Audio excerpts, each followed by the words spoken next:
الرحمن الرحیم بقرعید کے دن قربانی پر پیسہ خرچ کرنا افضل ہے۔ حضرت ابن عباس رضی اللہ تعالیٰ عنہما سے روایت ہے کہ سرکار دو عالم صلی اللہ علیہ وسلم نے ارشاد فرمایا، عید کے دن قربانی کا جانور کے لیے پیسے خرچ کرنا اللہ تعالیٰ کے یہاں اور چیزوں کی میں خرچ کرنے سے زیادہ افضل ہے، یعنی قربانی پہ خرچ کرنا زیادہ افضل ہے۔ قربانی کے ہر بال کے بدلے ایک نیکی۔ حضرت زید بن ارقم رضی اللہ تعالیٰ عنہ فرماتے ہیں کہ صحابہ کرام نے عرض کیا، یا رسول اللہ یہ قربانی کیا ہے؟ آپ نے فرمایا، یہ تمہارے باپ حضرت ابراہیم علیہ السلام کی سنت ہے۔ انہوں نے عرض کیا، یا رسول اللہ اس میں ہمارا کیا فائدہ ہے؟ آپ نے فرمایا، تمہارا فائدہ یہ ہے کہ تمہیں قربانی کی جانور کے ہر بال کے بدلے میں ایک نیکی ملے گی۔ انہوں نے پھر عرض کیا، یا رسول اللہ جن جانوروں کے بدن پر اون ہے اون کا کیا حکم ہے؟ کیا اس پر بھی کچھ ملے گا؟ آپ نے فرمایا، اون کے ہر بال کے عوض بھی ایک نیکی ملے گی۔ اس سے بڑھ کر اور کیا ثواب ہوگا کہ ایک قربانی سے ہزاروں لاکھوں نیکیاں مل جائے۔ دمبے اور بھیڑ کے بدن پر جتنے لاتعداد بال ہوتے ہیں، اگر کوئی صبح سے شام تک گننا چاہے تو بھی نہ گن سکے۔ تو سوچے ہمارے 1000-2000 کے مقابلے میں کتنی بے حساب نیکیاں ہوئی۔ اس قدر اجر و ثواب کو دیکھ کر خوب بڑھ کر چل قربانی کرنی چاہیے۔ واجب تو واجب ہے ہی، اگر وسعت ہو تو نفلی قربانی بھی کرنا چاہیے۔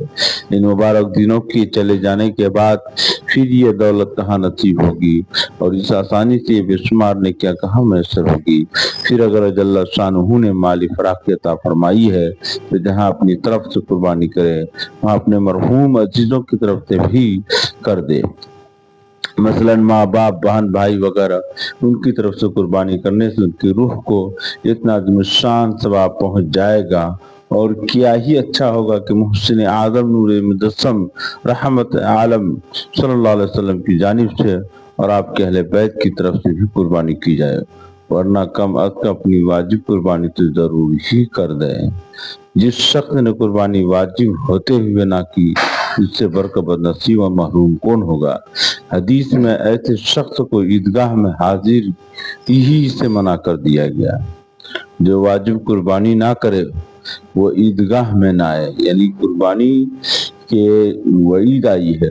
حدیث عن ابی ہریرہ رضی اللہ تعالیٰ عنہ قال قال رسول اللہ صلی اللہ علیہ وسلم من وجد ساعة لأن يضحى فلم يضح فلم يحضر مصلانا۔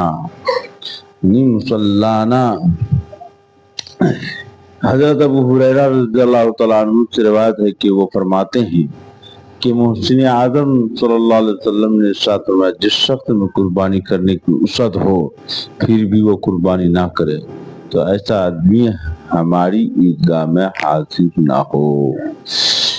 جو لوگ مالی وسعت اور قربانی کی استطاعت رکھتے ہوئے اپنی واجب قربانی اور ادا نہیں کرتے اور آنکھیں کھولیں اور اپنے ایمان کی خیر منائیں، اول یہی خسارہ کیا کم تھا کہ قربانی نہ کرنے سے اتنے بڑے ثواب سے محروم ہو گئے، پھر اس پر مجسم رحمت پہ کرے شفقت صلی اللہ علیہ وسلم ناراض ہو جائے اور عیدگاہ میں حاضری سے روک دیں تو ایسے شخص کا کہاں ٹھکانہ ہوگا؟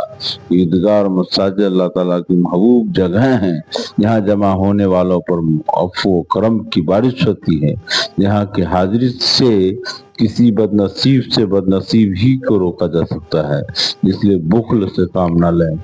جس نے یہ مال دیا ہے یہ حکم بھی اسی کا دیا ہوا ہے، اس کی تعمیل کرے، اسی میں سلامتی ہے، اس لیے اپنی مال کو قربانی میں زیادہ سے زیادہ خرچ کرنے کی کوشش کریں۔ میرے بھائیوں، بعض جگہ دیکھا جاتا ہے کہ باپ بھی کماتا ہے، اس کے 4-5 لڑکے ہیں، وہ بھی اپنا الگ الگ کماتے ہیں، ماں اور سب دلہنوں کی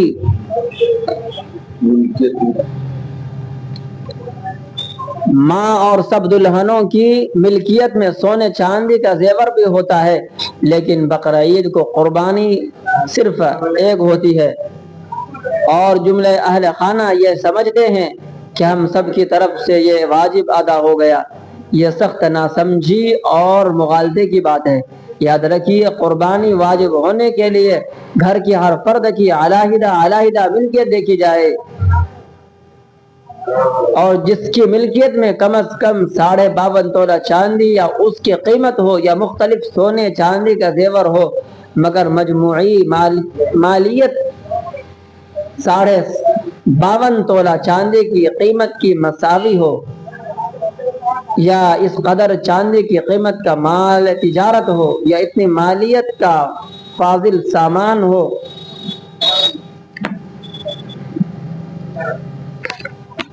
یا اتنی مالیت کا فاضل سامان پڑا ہوا ہو، تو اس پر بقرعید کے دن قربانی واجب ہوگی۔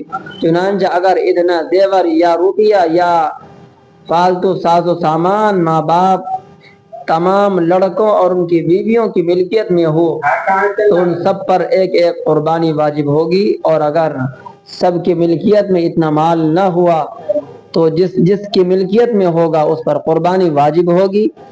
اور یہ بھی یاد رکھیے، قربانی فرض ہونے کے لیے مذکورہ بالا مقدار چاندی یا اس کی قیمت یا اس کے بقدر مال تجارت کی ملکیت میں ہونے پر سال گزرنا بھی ضروری نہیں۔